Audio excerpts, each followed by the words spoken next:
Para mí significa pues todo, porque desde que llegué, cuando vine de Andalucía, fue el primer pie que puse fue en la Barceloneta, en la Puente Carmen Amaya. Los primeros recuerdos que tengo del barrio es que lo tenía todo, porque tenía trabajo y estaban los merenderos de la playa, y yo empecé en el Rompeolas y el Rocamás, que hay arriba, que hay una escalera para subir arriba enfrente de Hotel Vela, ¿sabes? Que hay una escalera y está todo el paseo. Pues ahí había, no sé si estará, porque yo claro, hace muchos años que no he pasado, pero yo empecé ahí a trabajar. Entonces yo, de ahí, cuando estuve como 2 años trabajando, me pasé a lo que eran los merenderos de aquí de la playa. Y mi mundo y mi vida ha sido la Barceloneta. De Paseo Borbón, del Paseo Nacional, para mí era el Paseo Nacional. Es lo que había visto y lo que estoy viendo. Y mi mundo está metido aquí. Mis hijos se han criado aquí, 2 que eran pequeñitos cuando me casé, que me traje del pueblo, y se han criado aquí, porque los colegios, los institutos y todo lo han hecho, pero en la Barceloneta, no en Barcelona, Barceloneta, distrito de la Barceloneta. No me iría como estoy trabajando ahora, pero también me tengo que alguna vez, cuando me retire, estar tranquila en un sitio donde no haya tanto movimiento, porque ya, claro, la escalera y todo eso, pues no puedo subirla, no, de aquí a nada no voy a poder subirla. Tengo que buscarme un sitio donde me pueda manejar el tiempo que me quede de vida. Yo vine aquí, toda la gente, antes se ponían a remendar lo que era, mi familia es toda pescadora.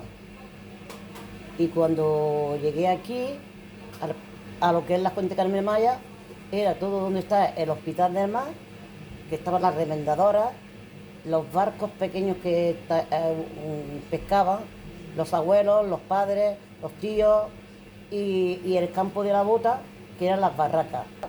Mujeres remendando, las personas que había de pescadores, era todo preciosa. Y entonces, claro, ahí estaban las barracas, donde estaban los pescadores y donde estaban los gitanillos, que se fueron se fueron a la mina, ¿sabes? Entonces, claro, mi mundo está desde Rompeolas hasta, hasta el Paseo Borbón, el Paseo Nacional. Entonces, de ahí para arriba no me preguntes nada. Me preguntas todo lo que es el distrito de aquí. Tu radio de acción es Barceloneta. Barceloneta. Y para mí es lo más grande y lo más bonito que yo llevo en mi cabeza. Entonces, claro, aquí venía tocando la guitarra, venían todos los artistas, y todo esto era muy bonito. ¿Sabes qué te quiero decir? Y entonces la gente toda pues venía, leo, leo, leo. Ponían los coches de caballos ahí, iban con las guitarras, y venía Esparrita, ha venido Manu Chao, ha venido mucha gente, eh, han venido todos. Entonces toda la gente antigua que ya quedaba de muchos pescadores, ya en el mundo no está, están en el cielo. Y yo me quedan muy poquitos, que para mí son como mis abuelos y mi familia, los poquitos que quedan. Ya luego mis clientes que entran por la puerta y vienen con mucha pasión cuando sienten la máquina y oyen a los artistas que hay adentro. Y la juventud está llena de vida, porque hay que seguir el mundo y la vida y las religiones y todo lo que tenemos en el mundo. Quieren muchísimo y yo por eso estoy aquí, que tengo 77 años, que voy a los 78, trabajando de lunes a domingo y de domingo a lunes. Bueno, es que antes había mucho trabajo. Antes cualquier persona tenía mucho trabajo, a lo mejor tenía 4 trabajos y ganaba pues a 20 duros, a 20 duros. ¿Sabes qué te quiero decir? Y claro, la gente no estaba ni ni estaba, ¿cómo se dice esto? La tenía asegurada, te cogían, como tenías 4 trabajos, estaban deseando que te llamaran a un sitio para ir a ganar otros 20 duros a otro sitio. Y si te llamaba otra persona por 500 pelas, pues ibas corriendo. Y este ha sido el mundo, pero la Barceloneta es lo más bonito que ha habido y lo habrá. Para mí y para todo el mundo.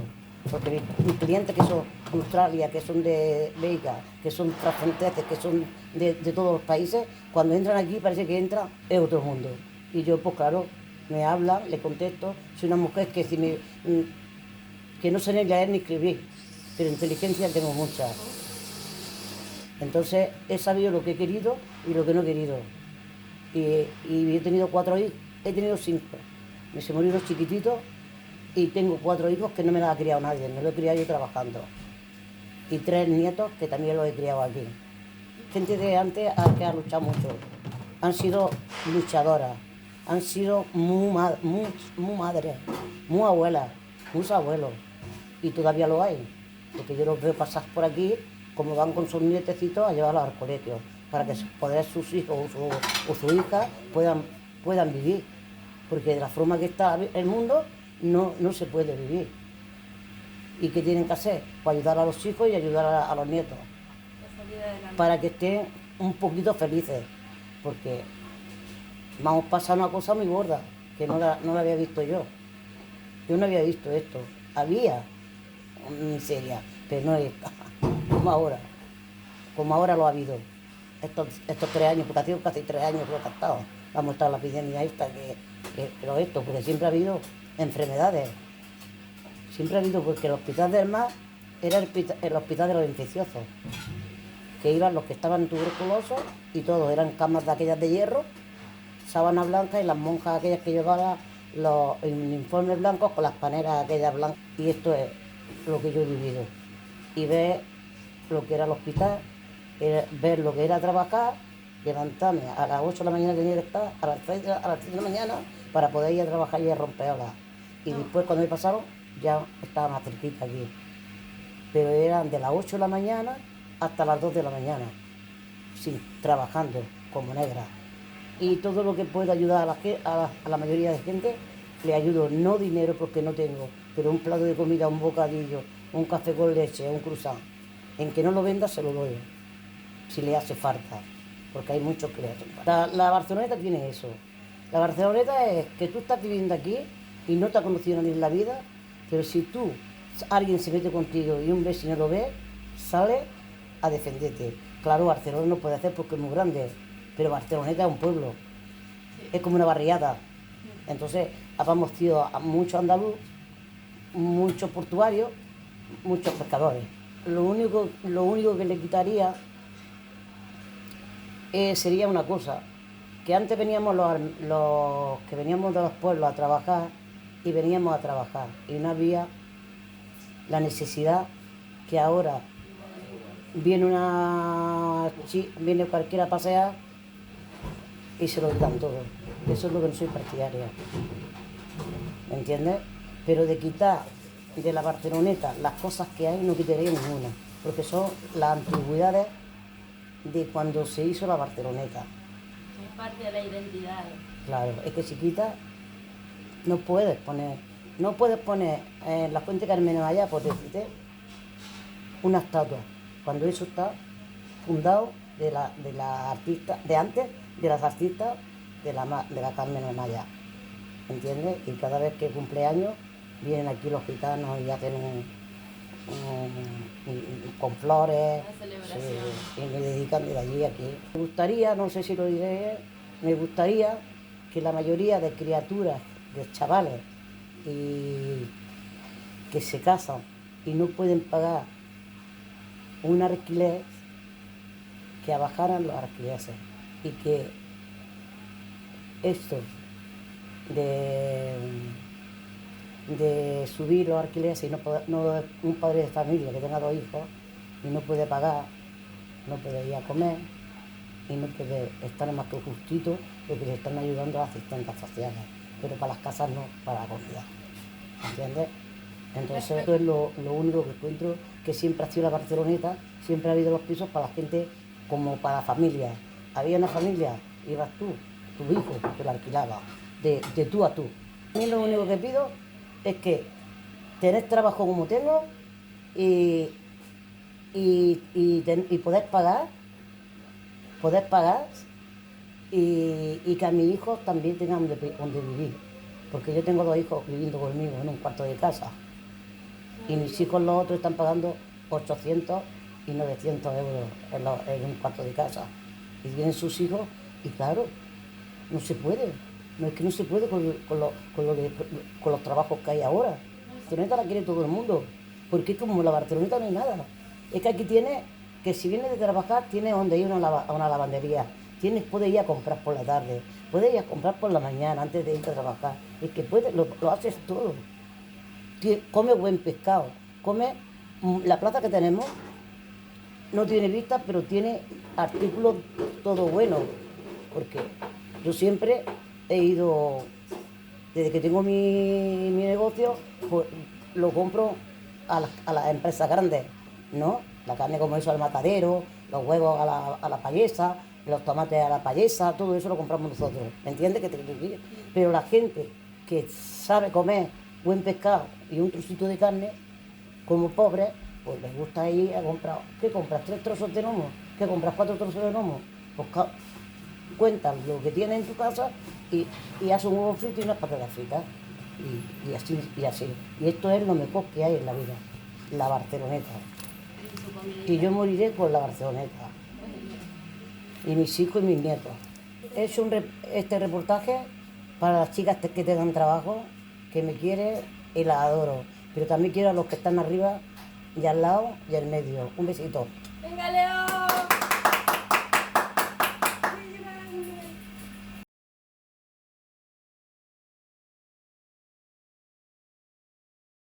Em dic Esther, soc del barri de...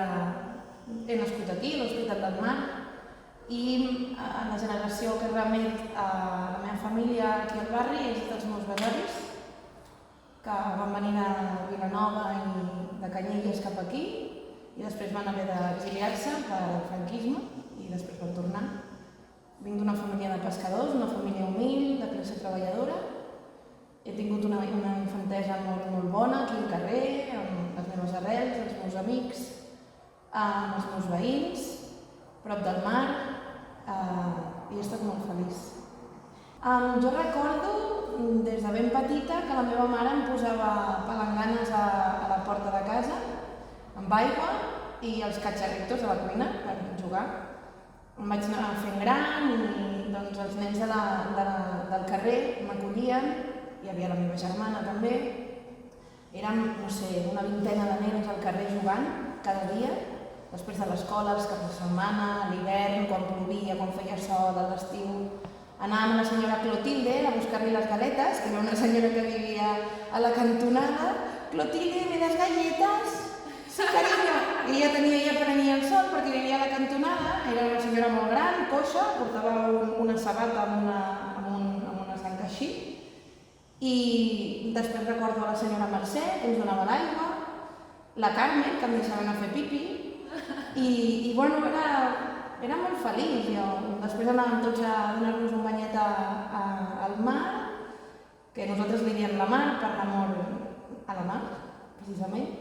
I res, amb la família, amb els veïns de tota la vida, la meva mare em deia, vés a comprar, no sé, jo tenia 6 anyets, vés a comprar allà a la Mari 200 grams de pernil dolç i he agafat una xutxa. Jo me n'anava a la Mari, que estava a la cantonada de casa, Mari, diu la meva mare que me des un jamón.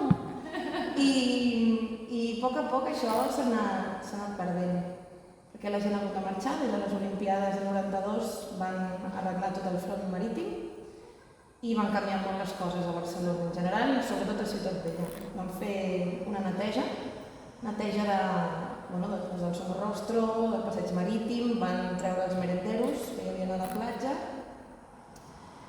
i van recol·locar-ho tot, cosa que potser el veïnatge es va anar perdent per aquest motiu, perquè els preus van començar a pujar, els comerços de proximitat s'han anat perdent, ara en queden molt pocs i ara és un barri bàsicament turístic o per gent adinerada. I vam estar parlant a casa perquè a casa sempre després de dinar hem fet una tertúlia cada dia que dinem junts o quan jo vivia amb els meus pares sempre després de dinar dedicàvem com una hora els diumenges tota la tarda a fer la sobretaula i discutíem i parlàvem i tot i llavors els meus pares sempre han estat unes persones molt conscients i a la meva germana i a mi ens han ensenyat a tenir esperit crític i a ser conscients amb les nostres creences i principis, no? I llavors jo anava veient que a poc això anava canviant, que m'anava fent gran i els meus amics havien de marxar del barri perquè no trobaven una casa aquí. També va començar a arribar moltíssima gent i després va començar també a canviar el meu criteri a partir que jo tenia 17 anys i un Sant Joan, abans del Sant Joan trèiem les taules al carrer i fèiem la revetlla de Sant Joan entre els veïns i les famílies que venien de fora del barri, fins que això ja no es va poder fer més per tota la gentada que hi havia. Llavors es dedicava a la platja exclusivament a gent de fora del barri, que no passa res, que passa que venen en massa,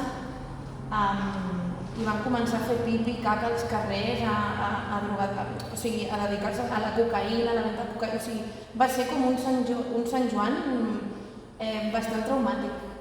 I a partir d'aquí ja vaig veure que la cosa anava pitjor. De aquí despierta, ¿no? Sí, iba a començar a despertar. Una semilla... Sí, les tradicions del barri sempre han estat molt arrelades. Jo formava part dels cantaires de la Barceloneta, dels cors. El primer cor que es va fundar va ser la Sirena.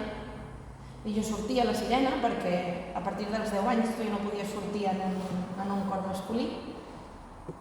I vaig començar a veure que arribava molta gent als cors, que potser es podien perdre les tradicions com l'enterrament de la sardina, que la gent ja no feia tant de cas,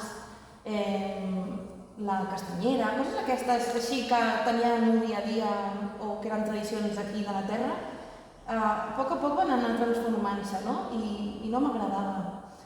I al principi no m'agradava i era una postura força, com et diria, molt estàtica, de veure què passa, però no fer res. Passiva, no? Sí, totalment passiva. Sí que parlava molt, bla bla, el barri això, el barri l'altre, el barri Sepegre, aquí per allà, però quin per cul ve la gent a donar aquí, és que ja està bé. I va començar el rotllo dels pisos turístics, a poc. Primer amb una veïna que va vendre el seu pis, li va comprar a una senyora que té un alt poder adquisitiu al barri, i aquesta veïna i aquesta senyora va començar a llogar el pis a turistes. Ens van, al costat de casa, jo vivia en una planta baixa, al costat de la mar, i una vegada van venir uns guiris i van començar a trencar-nos els barrots de casa i allà vivia la meva besàvia. No és un pis de propietat, és un pis de renta antiga, però clar, van començar a trencar la façana, a fer bogeries, fins que un dia jo estava dormint, jo tenia el llit pegat a la finestra i mentre dormia vaig veure que notava el pipí que queia al meu llit, un líquid i dic, què passa? I tenia els porticons de la finestra oberta perquè era estiu i vaig veure que un guiri de la casa del costat estava pixant i m'estava tirant tot el seu pixum al meu llit. I a partir d'aquí va ser... Formar part d'aquestes dones que després amb les 1000 viviendes van poder parar al pla dels ascensors, o sigui, la trajectòria femenina en aquest barri i la lluita social és molt forta i molt important. Per això ara mateix podem estar aquí, però dono els dies comptats. I va esclatar el tema dels pisos turístics. Ens vam trobar que hi havia uns 1.200 pisos turístics sense llicència a la Barceloneta. Només tenien 70 llicència, que és que amb llicència o sense llicència. Crec que la gentrificació es va començar a fer, com et deia abans, a partir de les Olimpíades. L'impacte positiu que va tenir a Barcelona en termes d'infraestructura i de modernització de la ciutat, això va comportar altres problemes. I aquest major problema va ser la gentrificació. Jo crec que ja el barri, des de fa uns anys aquí, el volen convertir en un parc temàtic, com s'està convertint Ciutat Vella en general. I això el que comporta és l'expulsió directa dels veïns d'una manera gradual. No? La gent gran no la poden fer fora perquè la majoria tenen doncs, un contracte de lloguer antic, tot i que els hi fan moving i els hi fan tot el que poden i més. I això és un peix que es mossega la cua perquè comença a anar-se'n gent de fora, o sigui, comença a marxar gent perquè arriba gent nova que no respecta la manera de viure del barri, que no és que evolucioni, sinó que involuciona cap enrere, perquè és una manera molt poc respectuosa i molt poc comunitària, no? I el barri normalment sempre s'ha distingit per ser un barri molt comunitari. Compte que abans als pisos de la Barceloneta hi havia en 30 metres 3 famílies, sí que calia, no? I sempre ha estat un barri doncs, amb molta germanor, amb moltes tradicions, moltes botigues de proximitat, però clar, si marxa la gent, les botigues de proximitat deixen de tenir el seu valor, però si no hi ha botigues de proximitat i serveis pel ciutadà, per les persones que hi vivim, aquestes persones que hi viuen se'n van perquè no tenen serveis, comencen a tancar-se escoles, comencen a tancar-se botigues de roba, botigues de menjar, que potser es transformen en una altra cosa, no? Botigues doncs, de venda d'alcohol, sí que venen menjar, però no acaben venent el que un poblador de la Barcelona necessita. I per mi la gentrificació és l'expulsió total del veïnat per aconseguir l'interès econòmic dels lobbys i dels grans tenidors, bàsicament. Realment, antropològicament o socialment, sempre s'ha viscut això, la gentrificació, gentrificadors que gentrifiquen. Però si jo me n'he d'anar a un altre poble, jo estic gentrificant també la gent del poble on me'n vaig a viure, no? O sigui que comença a canviar tot, comença la inflació, comencen a pujar els preus del lloguer i comença a ser una vida poc assumible per una persona obrera. Com també els preus dels productes del dia a dia, del menjar, del sabó, de qualsevol cosa, inclús de l'ocupació de l'espai públic, no? L'ocupació de l'espai públic com és la platja, com és una plaça, com és el bar on anava tota la vida, doncs ara no puc anar perquè hi ha tanta gent que és impossible, com, és un llarg, etcètera, que acaba fotent-nos a tots al carrer. I sempre he pensat que, clar, des de la meva educació, des dels meus principis, sempre m'havien dit que, hòstia, doncs millor tenir un pis de lloguer que de compra, perquè jo, sincerament, jo no puc estalviar tants diners per comprar-me un pis. I ho trobo una cosa absurda, però clar, com estan les coses, t'obliguen a comprar un pis, però jo no puc comprar-me un pis, llavors puc viure de lloguer, no... És una cosa molt estranya. Llavors,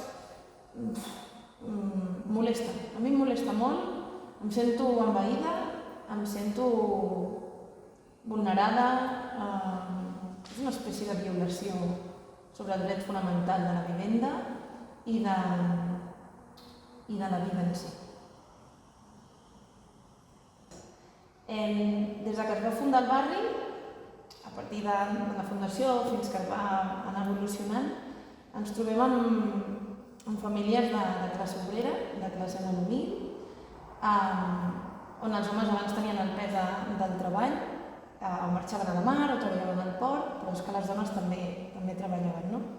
Ja no només cuidant i fent cures a casa, cuidant de la família, dels avis, dels nens, que hi hagués menjar, de qualsevol part vital per la vida de cada casa, sinó que també ajudaven els homes en les seves tasques laborals. Per exemple, moltes dones eren remitgeres, acabaven cosint les xarxes, acabaven ajudant a l'home que venia de la mar i anaven junts a la llotja a vendre el peix i un llarg, etc. Les dones d'aquest barri, potser sense voler, han estat, sense saber-ho, sense coneixement de causa, eren fins i tot feministes i no ho sabien, no? Malgrat la tradició de que l'home va a treballar. Doncs la dona aquí també hi té un poder molt fort. Les dones d'aquest barri tenen un caràcter molt fort, molt potent, es fan veure, no?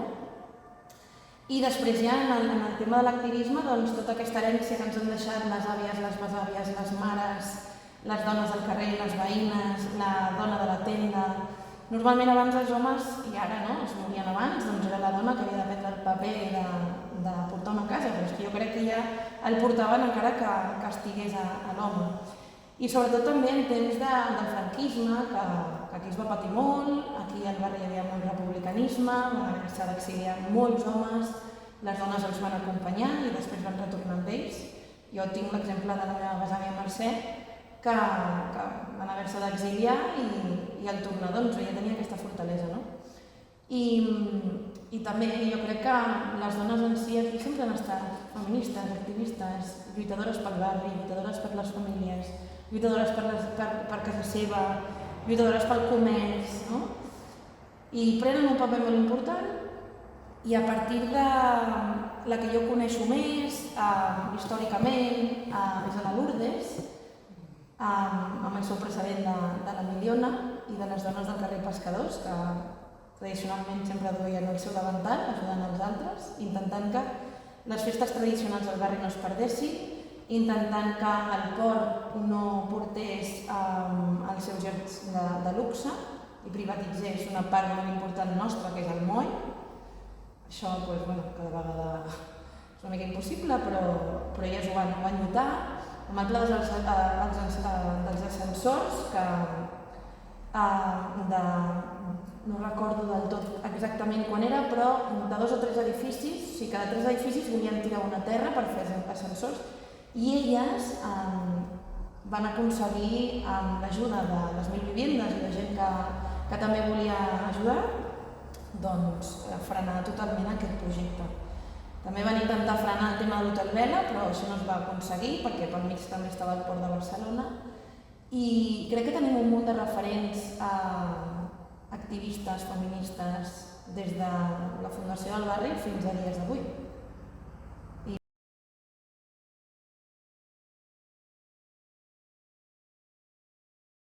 Em dic Noemí Morran, soc poeta, il·lustradora i actriu i originàriament jo vaig néixer a Vic, a la comarca d'Osona, i visc a la Barceloneta des de l'estiu de l'any 2016. Per mi la Barceloneta és el lloc on em vaig instal·lar en un moment difícil de la meva vida i on em vaig connectar amb el mar, sobretot amb l'energia creativa del mar, i on vaig refer el meu camí professional cap a l'art. Llavors, per mi, la Barceloneta té un valor molt important perquè és el barri on he desenvolupat la major part de la meva vida artística. I tot i que no és el lloc on he nascut, d'alguna manera va ser com tornar a néixer aquí. Tot i que al principi, jo quan vaig arribar aquí al barri vaig estar molt sola, primer perquè arribes a una ciutat on no coneixes a ningú, i jo també buscava aquesta solitud per retrobar-me també amb mi mateixa. Sí que és un espai on de seguida et permet fer connexions, perquè no deixa de ser un poble petit. I des de les botigues del mercat fins aquí la gent del centre cívic, algun veí o veïna que també de seguida ja connecta amb tu. Una anècdota molt divertida que tinc és que al principi vivia en un quart de casa i a davant tenia un bar. I clar, de seguida me'n vaig anar al bar a fer una cervesa, a conèixer la dona que el portava, i ella de seguida em va demanar com em deia, d'on venia, i li vaig explicar una mica la meva història, i em mira i em diu: et quedaràs.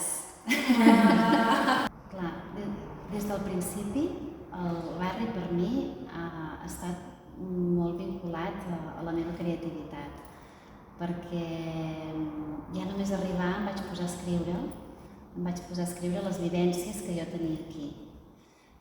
I després de dibuixar-les, i sempre en el context físic del barri. O sigui, jo dibuixava la meva vivència en el lloc on l'havia tingut, que era un lloc concret del barri, la plaça de la Barceloneta, el passeig marítim, és igual, la font de la Carmen Amaya, llocs del barri que em vinculaven amb aquella vivència, aquella emoció que jo descrivia. Per tant, clar, la connexió de la poesia, del dibuix i de tota aquesta meva vida com creativa està molt vinculada a l'espai físic on ara estic vivint. I de fet això tinc un dels llibres que tinc publicats, és íntegrament quasi escrit aquí a la Barceloneta amb dibuixos del barri. No? Per tant, aquest vincle amb la naturalesa comença quan jo deixo la meva professió anterior, que era la d'economista. Economista? Sí, jo feia d'economista abans i me'n vaig al Marroc, a una ciutat al costat del mar, que es diu Essaouira, i allà començo a caminar per la platja. I començo a captar l'energia del mar d'una manera que no l'havia captat mai. I aquesta energia del mar em regenera, primer, no? Em fa que em trobi millor, i després em connecta amb la meva creativitat i fa que comenci a escriure caminant per la platja i em connecto amb això, no? amb aquest motor creatiu, jo crec que gràcies al moviment també, a l'estar caminant, i gràcies a aquesta energia que jo desconeixia, que havia anat a la platja moltes vegades, però sempre l'havia com captat d'una manera diferent. I en aquest moment, no, on les dificultats fan que potser t'obris a captar tot això, que necessites ajuda externa, i aquesta ajuda et ve d'un element de la naturalesa que no t'esperes, que no imagines. És molt important no perdre la memòria dels llocs. I una part molt important de la memòria es transmet via oral. Per molt que la vulguem plasmar d'alguna manera, hi ha totes aquestes històries de gent anònima que han donat vida al barri i que l'han configurat tal com és ara, que han passat de pares i fills i que es continuen transmetent com una anècdota i que poder-ho d'alguna manera recollir, encara que sigui molt difícil, fa que entenguem millor el lloc on estem vivint i que segurament de cara al futur ens ajudi a fer-lo una mica millor també. Hi ha un tema que sempre m'ha generat, no sé si dir curiositat, però és a veure, la gent d'un lloc és la que ha nascut en aquest lloc o la que hi viu. Aquí a la Barceloneta i a Vic, d'on soc jo, igual, diuen, no, si no has nascut aquí, no ets d'aquí. O sigui, algú que ha nascut a la Barceloneta i en un mes se n'ha anat, és de la Barceloneta, i algú que hi ha viscut tota la vida però no hi ha nascut, costa, no? de que la gent del barri el consideri d'allà. Però, en el fons, jo crec que si tu et sents un lloc, el que l'altra gent pensi ha de ser una mica igual, no? I a cada moment de la vida té el seu espai geogràfic, que és el teu. Llavors, si has nascut i has passat un mes o hi has passat 25 anys, jo penso que no té gaire importància, perquè un mes, un dia, en un lloc et pot marcar més la vida que 20 anys en un altre, no? El tren m'ha portat a la ciutat que serà la meva còmplice i m'ha regalat una llar i un mar, un carrer estret, un mercat, una fleca, un bar i un mar.